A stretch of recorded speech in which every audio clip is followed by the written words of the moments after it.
Hello, ladies and gentlemen, 'tis I, Michael A. Grimm, aka the Multi-Voice. I have many voices, but one opinion. And today is another of Doctor Who-Athon. Ooh,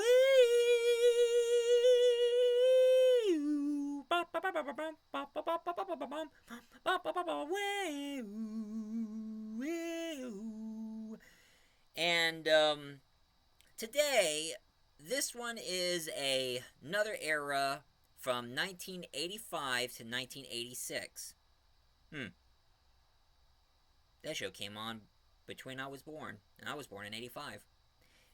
Which one I would call the Colin Baker era, or should I call it Baker 2 era?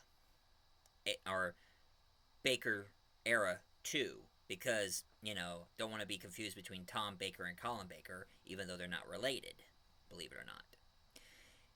And of course, it all started with this new doctor is none other than Colin Baker.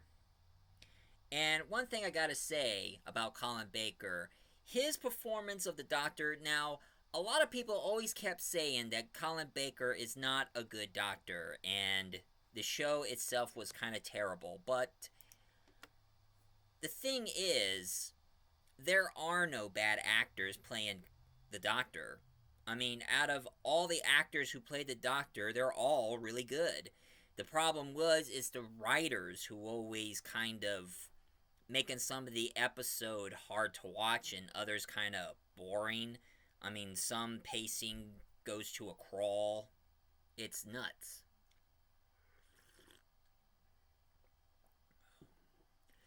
But one thing I gotta say about Colin Baker is, of course, his outfit. I mean, his outfit is a complete eyesore. I mean, it's something that I would imagine if the Doctor was a clown, he would have wore something like that. Although with his curly hair, he kind of makes me think of Harpo Marx from the Marx Brothers, if Harpo Marx decided to wear something like that. But one thing I got to admit about Colin Baker is that he is pretty smart, he is cunning, and even one thing that he has is the expression on his face. Every time when the bad guy thinks that they have a trick up their sleeve or something, Colin Baker, as the Doctor, always gives him this look and going like, "Don't you know who you're messing with? I am the Doctor, and I'm a Time Lord. I can think the most unspeakable things, and figure out a way how to stop you." And that's Colin Baker for you.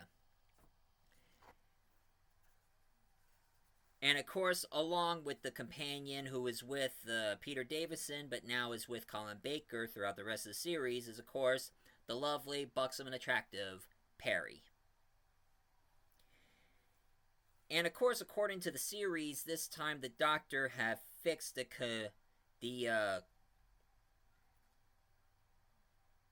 chameleon circuit, so now it can change into anything else besides the phone box. Although it'll end up broke again, and the TARDIS will always turn back into a phone box. And then in the one episode called Vengeance of the Varas, we meet this one despicable villain of all, which is none other than Saul, who is like some kind of human sea creature, and every time when he's so happy, he goes like,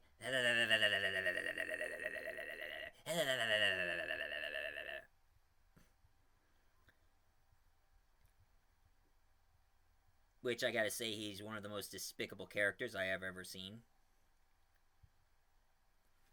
And there was one episode that pretty much introduced another arch-villain, who is like the Master, but in an opposite way. In one episode called Mark of the Rani, where it does involve the Master, and it's the same actor who played the Master throughout the Tom Baker era, we also introduce the Rani, played by Kate O'Mara. Now, for those of you who don't know who the Rani is, the Rani, she's kind of like the Master, but she's not evil. I mean, she is evil, but not psychotic in the way of the Master. I mean, she rather do sick, twisted experiments, and even she used to be an old friend of the Doctor, but somehow she did something pretty bad in Gallifrey, so therefore they exiled her. But she keeps on doing her evil ways, and also tries to get rid of the Doctor.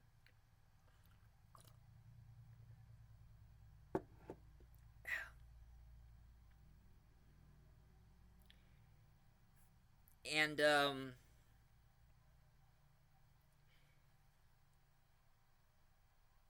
it's just too bad they don't keep the Ronnie around throughout the later series. And I guess ever since when the Master, in the future episodes, when the Master regenerated into the Missy, I guess that pretty much put the Ronnie out of the way. That's why we hardly. I mean, we do have the Ronnie in the Big Finish, and there's a new Ronnie, but I'll get to that later. And then they did one episode called The Two Doctors, where they brought back the second Doctor, Patrick Troughton, and his Scottish Highlander companion, Jamie. And it involves a couple of bad aliens, including the Sontarans. And then they did another episode where it involves the Daleks again, called The Revelation of the Daleks, where you see Davros as a head in a machine, which they called him the Great Healer. And then here was the biggest series of all. And the biggest series of all is called Trial of the Time Lord, which it is a 14-parter episode.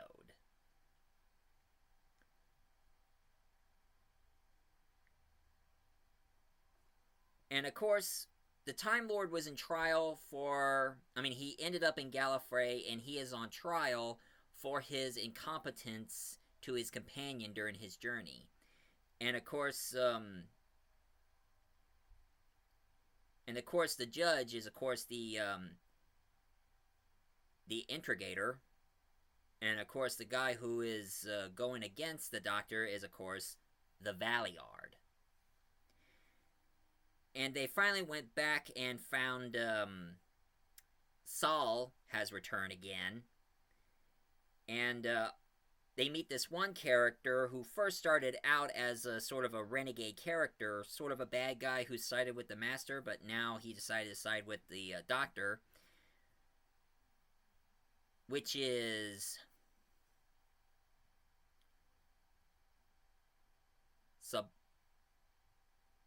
Sabellum Glitz, played by Tony Shelby. Now, Glitz, he's more of an adventurous and a thief, so he'd rather just go through his adventure, finding rare stuff, and make money out of it. And that's how he is. And of course, throughout the whole story, we even met King Euchronos, played by Brian Blessed himself!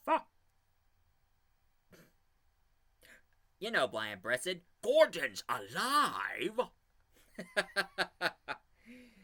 You know, you gotta love Brian Blessed because, I mean, he just have one of these big, booming voice that he has, and it's, I mean, you just gotta admire the way Brian Blessed does his stuff. And then all of a sudden they did an episode where it turns out that Perry is dead. Somehow, Saul needed a new body, so they switched brains between Paul and Perry. And therefore, Saul's brain is in Perry's body. Which it was really shocking to me because I couldn't believe that Perry is dead. But it turned out that the Master showed up, and unlike other evil Time Lords, the Master decided to defend the Doctor by telling the truth and telling him that That whole thing that happened with Perry, she ain't dead. She is alive. And she ends up with blind breasted.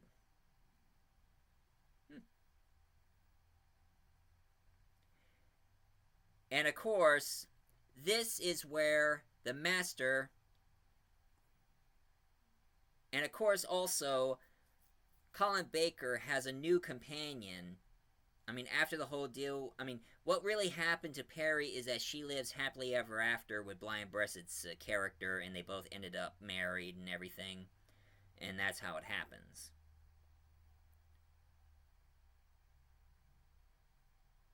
Even though they did an audio episode on Big Finish called Perry and the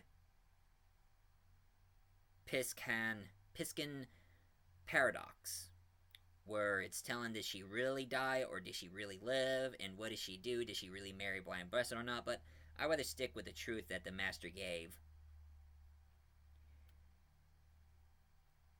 And also, after the whole deal with Perry,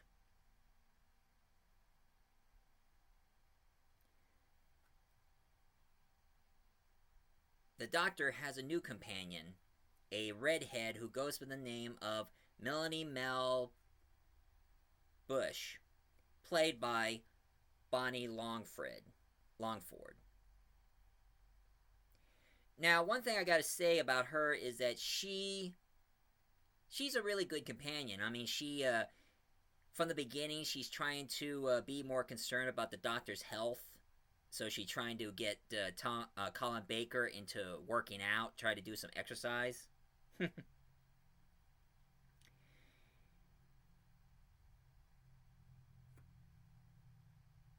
And of course, it turns out that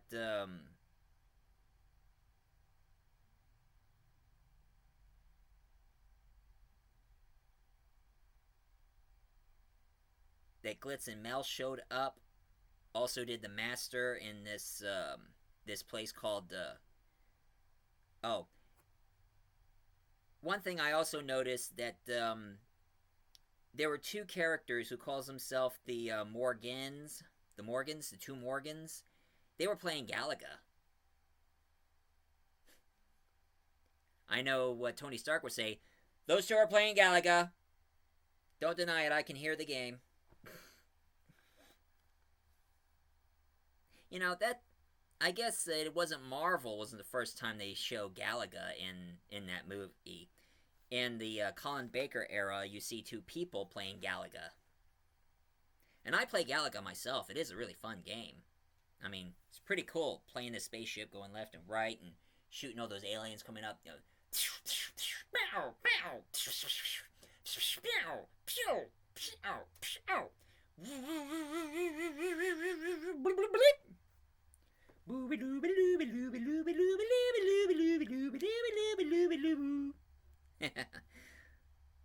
I enjoy playing Galaga.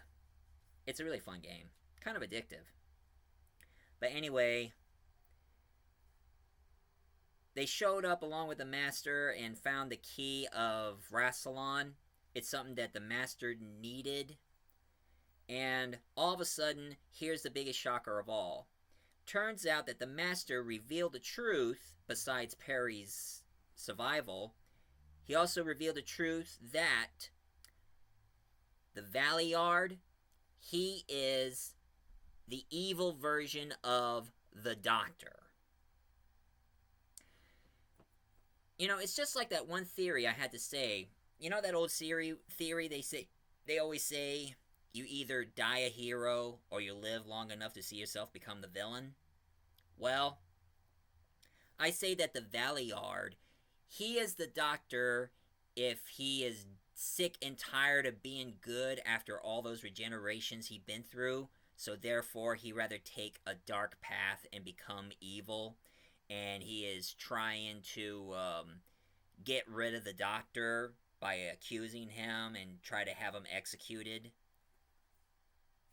And even though he is the future Doctor, I guess somehow he just doesn't want to exist anymore, so that's why he's doing this. And it's just the same theory that most people say about that. I mean, spoilers for those of you who haven't seen Lightyear, but I have seen the ending of it, where Lightyear discovered that evil Emperor Zurg is him, but as an old man. And it's just the same thing with heroes who find their future self, and their future self become evil, who took a dark path, and that's exactly what I think about the Valeyard. The Valeyard, he's the Doctor who just broke the promise, broke the rules, and just became evil. So now the Doctor has to outsmart the Valeyard, and after the whole trial was completely over, and the Indicator declared him innocent of all charges. So now the Doctor is finally free from the court, and now he's out doing whatever he can in his mission until they ended the series and made a brand new series where the Doctor regenerates from Colin Baker to Sylvester McCoy. And that was the end of the series. But I mean, I'm not ending it there, ladies and gentlemen. There's more for me to say to you. Believe it or not, now, one thing I didn't mention on my Jon Pertwee era is that after the series of the Jon Pertwee Doctor Who series ended, Jon Pertwee, he continued on playing the Doctor in a stage play. They continued on he continued the Doctor Who legacy by playing the Doctor on a stage play. And after the series with Colin Baker era ended, that's when Colin Baker did the same thing. He kept on playing the Doctor by being a thespian stage actor and even pontificate. But of course, that's not the only time. There was a bootleg company called BBV, and they've been making a kinda, maybe, sorta Doctor Who series, but not using the name. And the series they made was called The Stranger. And Colin Baker, he doesn't call himself the Doctor, but it's obvious what he's playing. And this time he ain't playing the rainbow outfit. He's just going through his mission along with Perry throughout time and space, but it shows no TARDIS, so it doesn't show how he travels now. And a little known fact, did you know that some of the creators and actors who got involved with BBV now start working on the BBC? And also Big Finish? Speaking of Big Finish, though, in Big Finish, when they finally got the license to continue on the legacy of Doctor Who in the radio drama, they decided to continue on Colin Baker, since Colin Baker, he doesn't want to give up playing the Doctor. And then in the later series of Colin Baker's Big Finish series, they changed his outfit from rainbow to 3 layers of blue. Which I gotta say, that's a lot better outfit than the rainbow. I mean, I just think it's really nuts of him wearing a rainbow outfit. I think it's better that he wears all blue, because it's a lot better than just rainbows. And one thing I did notice that he also wore a cat pin because he loves cats. So he does put a pin, a brooch of a cat on his lapel. So, believe it or not, from the BBC series to the stage play to the ripoff BBV and Big Finish, I guess Colin Baker just doesn't give up playing the Doctor. And neither should I. I mean, I'm not planning on giving up playing my Doctor because I do have a lot of scripts and a lot of episodes for my Doctor to go through, all the adventures I'm going through, and a lot of ideas for my companion Hannah. Which, come to think of it, after I'm done with a little plan ahead, after I'm done with after I'm done with Colin Baker here, I'm going to be talking about Sylvester McCoy and Paul McGann with the TV movie and other stuff that he did as his doctor. And then I'm going to be talking about behind the scenes and even giving a shout out to most of my good friends who did voices for my audios that I am so happy to have, because I couldn't think any better friends who made everything I created possible for me. And I am so happy to have them around and happy to have them do lines for me. Even though right now I'm still working on that sequel of Flash Gordon meets Buck Rogers. They're just two people I'm still waiting for their lines. But anyway, this is my review of the Colin Baker 2 era today. If any of you like my review about Colin Baker, please leave a comment down below, hit like, and subscribe for more episodes. So get ready for the Sylvester McCoy era next week. So this is Michael A. Graham, aka Multi-Voice Reviewer, aka Multi-Voice Doctor, telling you all, see you guys soon.